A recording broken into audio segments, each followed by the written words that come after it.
Olá a todos, bem-vindos então ao nosso programa Palavras Cruzadas.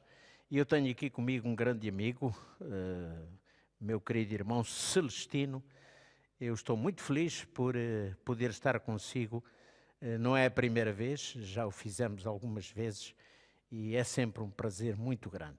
Também é um prazer estar aqui com o meu pastor da igreja e eu tenho-lhe com muita honra. E estamos aqui essa tarde para podermos nos taxar alguns momentos e aprofundarmos um pouco do propósito de Deus em relação à nossa vida. Muito bem. Durante este trimestre, nós começamos por estudar acerca da história, a história da Igreja Primitiva e sobre a ação do Espírito Santo sobre a vida desta Igreja maravilhosa. Foi a igreja que foi fundada pelo nosso Salvador, Jesus Cristo. E há muitos estudiosos que dizem que o livro de Atos é um livro do Espírito Santo e nós estamos convencidos porque ela ilustra-nos o quando e o que o Espírito Santo pode fazer na nossa vida e na nossa igreja também. Então isso significa que se quiséssemos mudar o nome do livro de Atos, em vez de Atos dos Apóstolos, nós diríamos Atos do Espírito Santo. Exatamente. E é com esse espírito que nós vamos nos taxar um pouco no estudo dessa lição que diz que há vida na igreja primitiva. Amém. Olha, realmente assim é, vida na igreja primitiva. Nunca na história da vida da igreja cristã se assistiu a um momento tão grande e a um crescimento tão fantástico como logo a seguir à ascensão de Jesus. Eu tenho imaginado ver os discípulos contentes, a ver uma igreja organizada, desenvolvida, unida e ver os propósitos de Deus a serem concretizados de uma forma especial. E eles terem evidenciado a descida do Espírito Santo. É verdade. E quando realmente os discípulos estavam reunidos no cenáculo do templo, e diz com medo, eles estavam ali refugiados, e quando realmente eles oravam a pedir a Deus que os ajudasse, porque tinham uma grande missão pela frente, que era levar o Evangelho a todo o mundo, foi nessa altura, precisamente na altura em que se comemorava também aquela festividade judaica, que era o Pentecostes, 50 dias antes da Páscoa, festejava-se o Pentecostes, que era uma festa em que o povo expressava a sua gratidão a Deus pela colheita, pelos bons resultados daquele ano. Eles esperavam realmente sempre uma grande colheita. E foi o que acontece, e é o que vai acontecer, ou foi o que aconteceu, exatamente naquele tempo. Houve uma grande colheita. Essa colheita é definida como uma promessa. É que Deus tinha prometido que deixaria e daria o seu Santo Espírito. Ele diz que deixarei-vos o Espírito Santo como Consolador. E é uma das esperanças que se cumpre e os discípulos estavam realmente satisfeitos porque uma das promessas bíblicas se cumpriu. Então, isso incentiva-nos a estarmos atentos que tudo que Deus prometeu irá ser cumprido. É verdade. Então, a razão do crescimento da igreja e deste crescimento realmente extraordinário, em que a igreja galgou fronteiras, em que a igreja atingiu pessoas de diferentes credos, diferentes nações. Isso ficou-se a dever exatamente ao poder do Espírito Santo sobre a vida humana. Exatamente. É preciso salientarmos que o desenvolvimento de uma igreja, assim como foi com a igreja primitiva, primeiro foi a comunhão, foi a união. E isto foi possível que o Espírito de Deus caísse naquele lugar. É preciso que haja uma preparação, é preciso que haja uma comunhão, um contacto, mas tudo tem que se centrar em Jesus Cristo. Absolutamente. Quer dizer então que aparece aqui a nossa primeira palavra, palavras que se vão cruzando, e aqui aparece a primeira, que é a palavra-chave para realmente este extraordinário resultado dentro da igreja, que é a unidade. Unidade na fé, unidade na doutrina, mas principalmente unidade entre eles.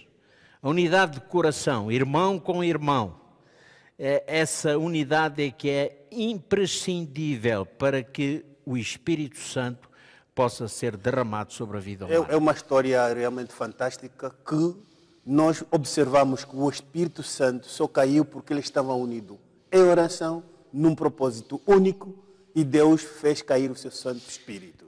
E isto impressiona-nos bastante, que a Igreja de Deus só poderá desenvolver, o Espírito de Deus só terá o seu eco, o seu efeito, se nós estarmos unidos em comunhão, na fé, com propósitos definidos. E se nós lermos exatamente os textos do livro de Atos, por exemplo, no capítulo 4, versículos 34, onde nos é dito que nenhum dos crentes passava necessidade.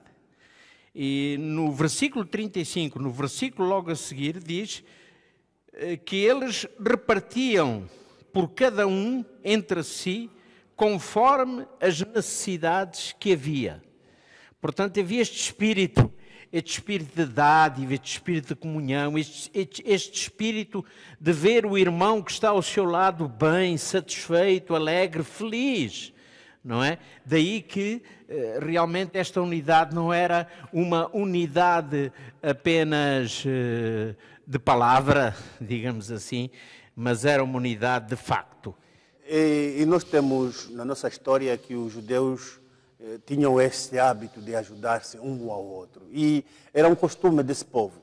E enfatizou-se em toda a circunstância da vida desse povo. E sentiu-se também dentro da comunidade cristã.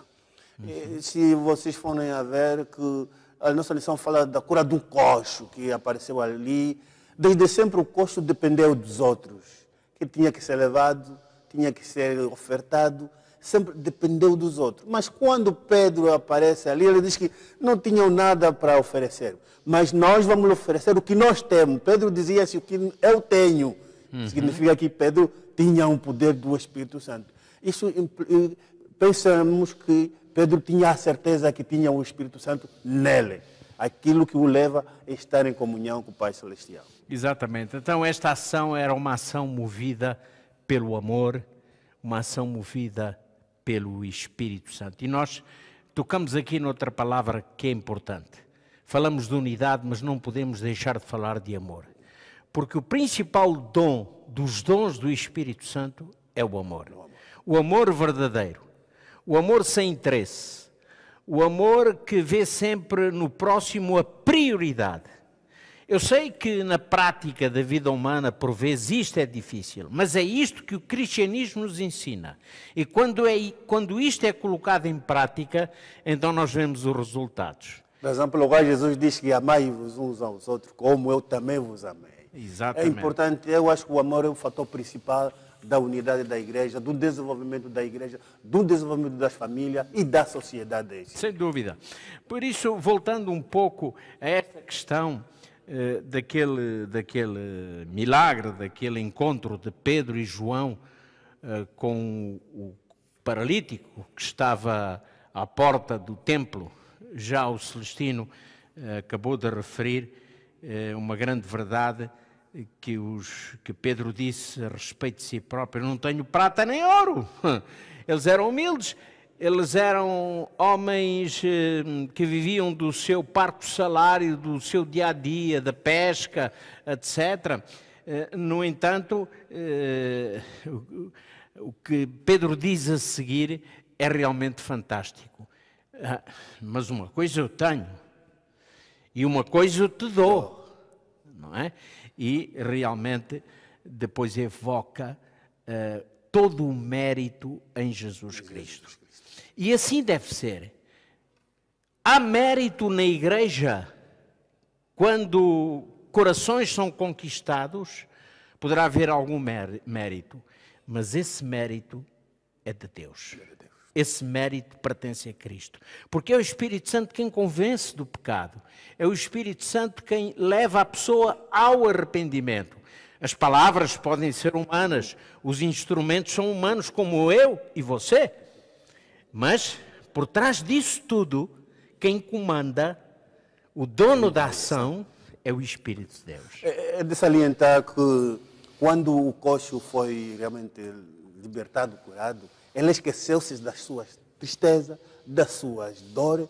Ele tornou-se um indivíduo feliz e todo mundo estava olhando para Pedro e para João. João diz que não olhai para nós, olhai para quem? Quem está no céu, que é poderoso, que nos dá esse poder. Isso chamou-me muita atenção, que Pedro e João fizeram o trabalho mediante aquilo que o pastor disse.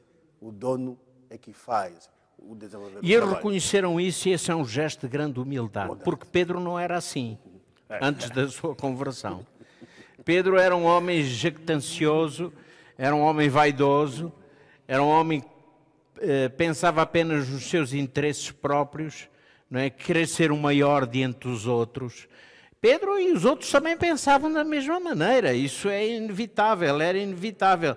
No entanto, quando o Espírito Santo encontra caminho no coração humano, a vida se transforma. Muito obrigado. Isto, para a nossa vida atual hoje, devemos pensar o seguinte: o desenvolvimento da igreja não depende do nosso esforço humano.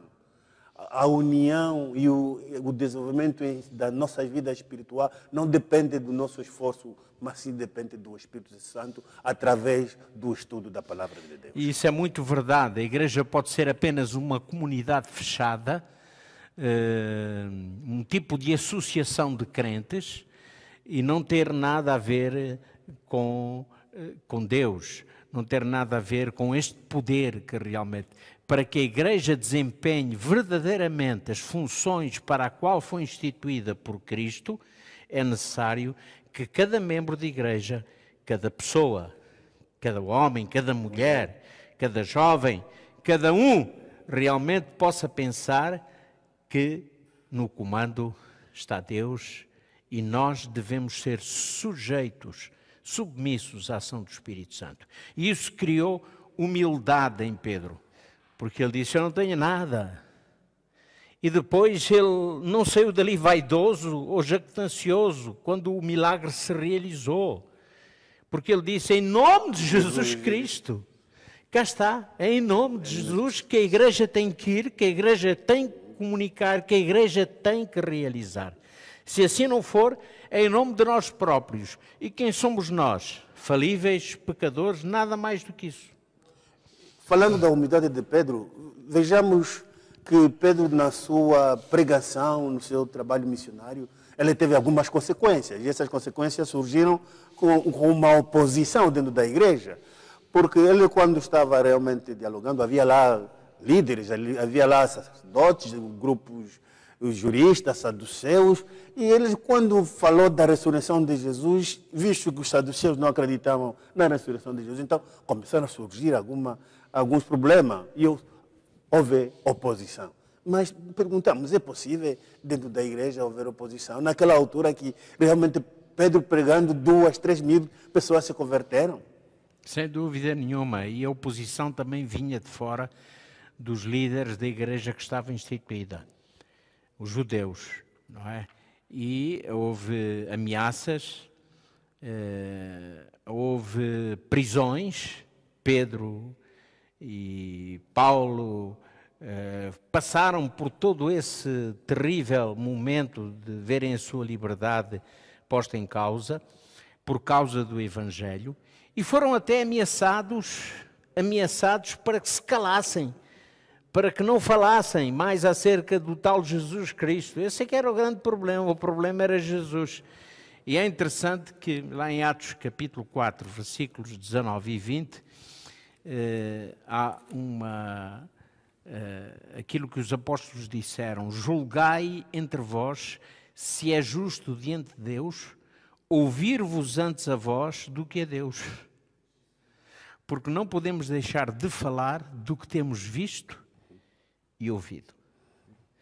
Isto é realmente fantástico, não é? Eu tenho pensado nas palavras de Pedro e a ação de Pedro, o seu comportamento quando surge esta oposição, ele manteve-se sempre frente naquilo que ele conhecia, os princípios que o regiam, nunca desviou-se no princípio central que é Jesus Cristo, que é o centro da sua história e do seu E ali estava em jogo a verdade e a mentira. Ou vamos ouvir a vocês que nos dizem mentiras acerca de Cristo, ou vamos ouvir e vamos dar ouvidos àquilo que realmente nós vimos e ouvimos da parte de Jesus. Também é importante pensarmos que, enquanto nos mantermos como os filhos de Deus, temos nas nossas mãos a palavra de Deus. Esta é que nos rege. De uma capa a outra, ali encontramos o princípio da nossa salvação. Razão pelo qual somos convidados a pensarmos que a nossa inclinação, a nossa devoção, a nossa consagração, o estudo da palavra de Deus é o único meio pelo qual nos atingiremos a vida eterna. Sem dúvida. A palavra de Deus continua, como foi naquele tempo, a ser a regra de fé para todos aqueles que realmente querem viver de uma forma digna e verdadeira a sua experiência com Cristo. Isso não há dúvida nenhuma, não é? A palavra de Deus é a palavra do Deus vivo, não é? E essa nós não podemos tirar nem um jota, nem um til, mas ela é a fonte de orientação para a nossa vida cristã. O Espírito Santo foi um elemento principal nesta época, e quando surge realmente um problema entre Ananias e Safira, fala-se de que aí foi o pecado contra o Espírito Santo. Ananias pecaram contra o Espírito Santo. É uma questão um pouco triste, mas colocamos o que se passou. O problema foi eles não terem levado a oferta à casa de Deus, ou o problema foi eles terem mentido a Deus? E fala-se que ele pecaram contra o Espírito Santo. Eu penso que, de facto, houve ali quase uma encenação por parte de Ananias e Safira, porque eles estavam a prometer uma coisa que eles não queriam prometer, ou que não estava projetado no seu coração. Realmente, com a sua boca, eles expressaram um desejo que não sentiam. E o desejo era: vamos vender uma propriedade e vamos dar o valor da propriedade, da venda desta propriedade, como oferta para a igreja, como oferta para o Senhor. Mas realmente não era isso que estava no coração deles. Porquê? Porque aquilo que eles fizeram, a prática, ou seja, o resultado daquilo que veio a acontecer, foi aquilo que estava no coração deles. E no coração deles estava o quê? Estava, não, nós vamos tirar uma parte para nós, não é? E a outra parte damos para a igreja. Ou seja, então, eles estavam a mentir a si próprios, não é? Estavam a mentir aos outros, porque prometeram algo que não sentiam, e estavam também a tentar mentir a Deus. E agora eu pergunto, é possível mentir a Deus? Nós podemos tentar mentir, mas Deus conhece tudo, porque Deus conhece o nosso coração. E Deus viu que havia ali o quê? Falsidade. Portanto, eles resistiram, digamos assim, aos apelos do Espírito Santo. Muito obrigado. Pastor, é por ali onde queria chegar. Prezado ouvinte, nós podemos mentir os nossos vizinhos, os nossos irmãos, os nossos queridos que nós podemos ter na vida, mas jamais nós iremos mentir a Deus, aquele que conhece o nosso interior. Sabem, hoje em dia é desvalorizado o comprometimento, e o comprometimento é desvalorizado em vários aspectos da vida humana. Olha, no casamento há um compromisso e esse comprometimento é muito desvalorizado. As pessoas hoje casam-se muitas vezes, muitas exceções, felizmente e graças a Deus, mas casam-se sem responsabilidade, sem saberem de facto aquilo que estão a fazer, sem saberem que realmente estão firmando um compromisso onde Deus está presente e Deus assina por baixo. É também desvalorizado o comprometimento nos negócios. Hoje comprometo-me com uma coisa, foi o que aconteceu com Safira, foi quase isso, não é? Com Ananias e Safira, foi quase isso.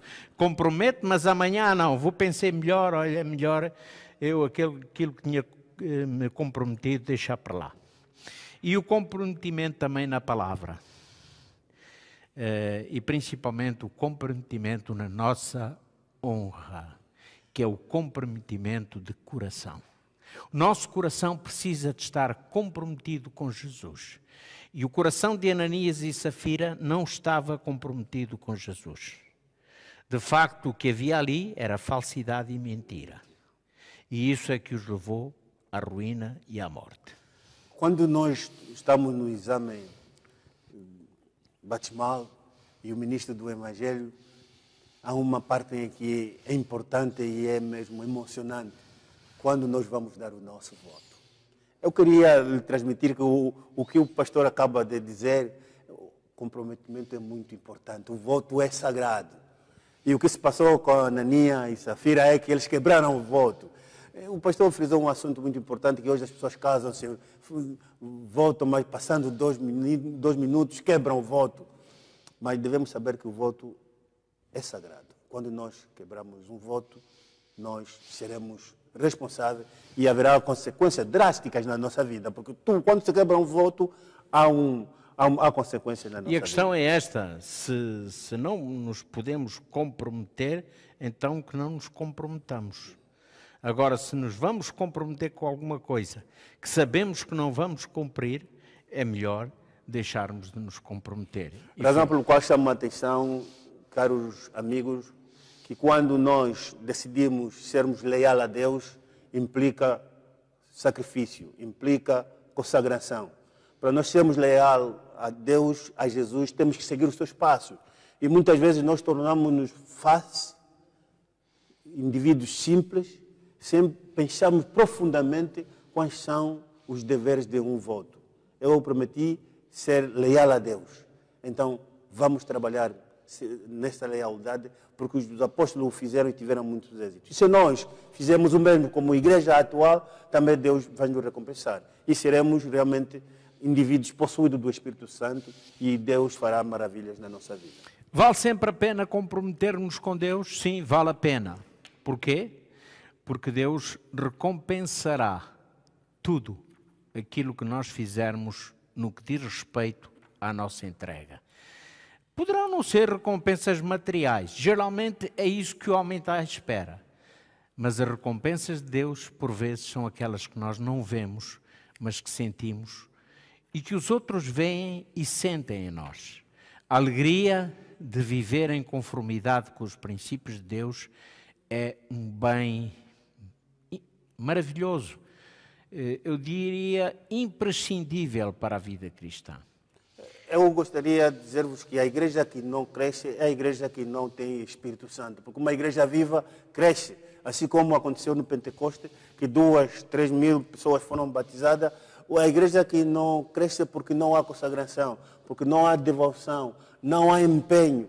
E o Espírito de Deus, segundo diria o pastor logo a princípio, que só funcionou quando houve união, quando houve dedicação, quando houve um propósito único. E o Espírito de Deus caiu e a igreja cresceu.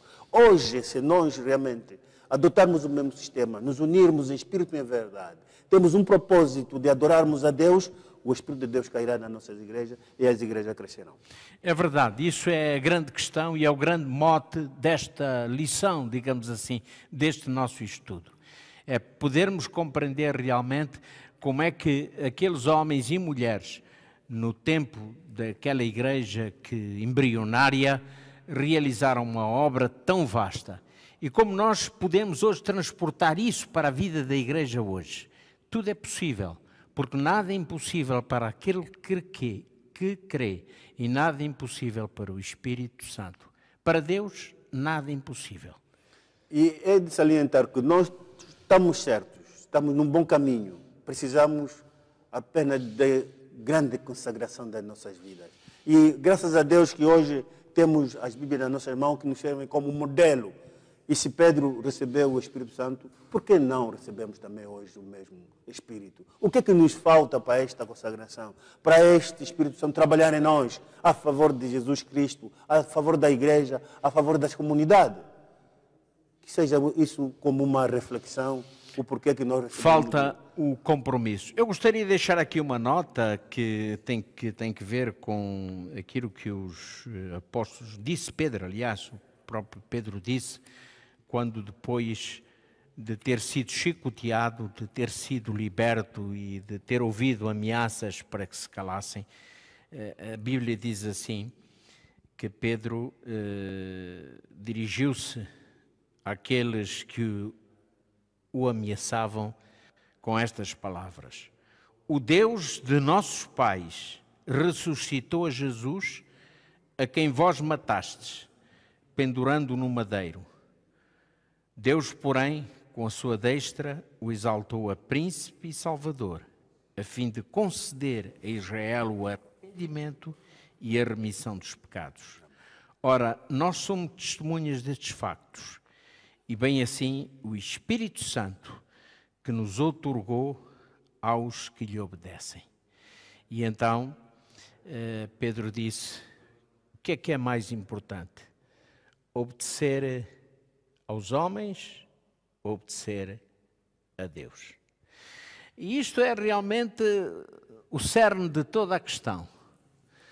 Na nossa vida cristã, nós temos que pensar sempre nos dois pesos, de que lado estamos, ou nos dois lados. Estamos realmente servindo o Senhor de todo o nosso coração, de toda a nossa alma? Ou será que ainda não estamos servindo ao Senhor?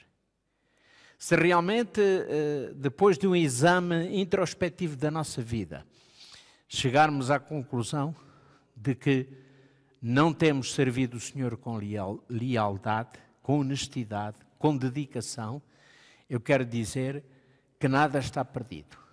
Tudo é possível. Porquê? Porque a graça de Cristo cobre todos os nossos pecados. E todo aquele que crê e que se arrepende dos seus maus caminhos encontrará da parte de Jesus o quê? O perdão e a reconciliação.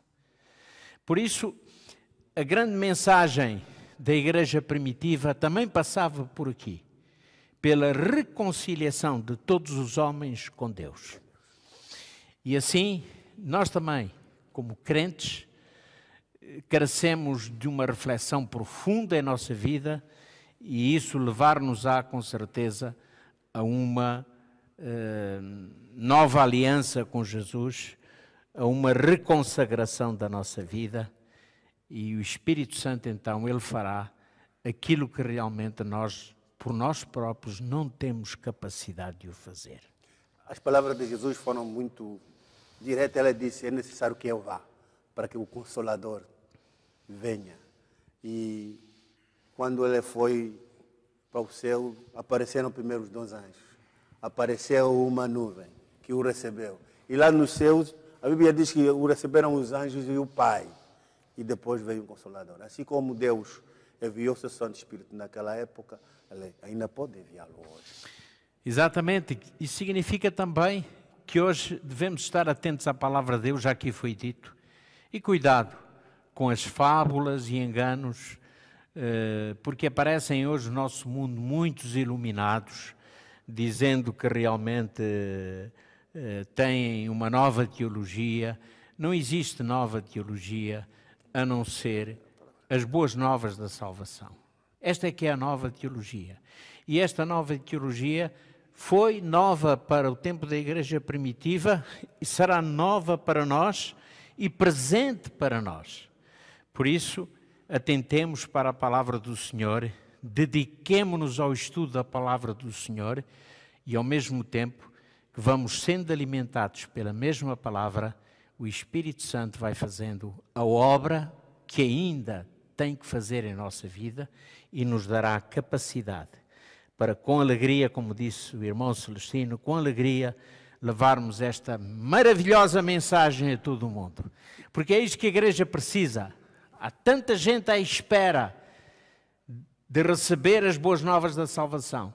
Então eu pergunto, e nós, e tu, meu prezado amigo, o que é que estás à espera para levar a estas pessoas as boas novas da salvação? A igreja é o instrumento indicado por Deus para a salvação de almas. Este é o propósito. E trabalhamos unidos na igreja de Deus. O pastor dizia que a verdade bíblica está à nossa posse. Vamos pedir a Deus que caia o seu Santo Espírito, que nos ilumine e que capacite-nos para podermos descobrir a sua vontade e o seu caminho, de um dia realmente estarmos com Ele. Estimado amigo e irmão Celestino, foi um prazer muito grande estar aqui a conversar sobre este assunto de maior importância que o Espírito Santo. Não sei se conseguimos atingir o coração e a compreensão de todos aqueles que nos veem e nos escutam, mas fizemos o nosso melhor. A vós vos dizemos até breve. Muito obrigado, que Deus vos abençoe.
Grandioso é teu agir em nossas vidas, porque teu é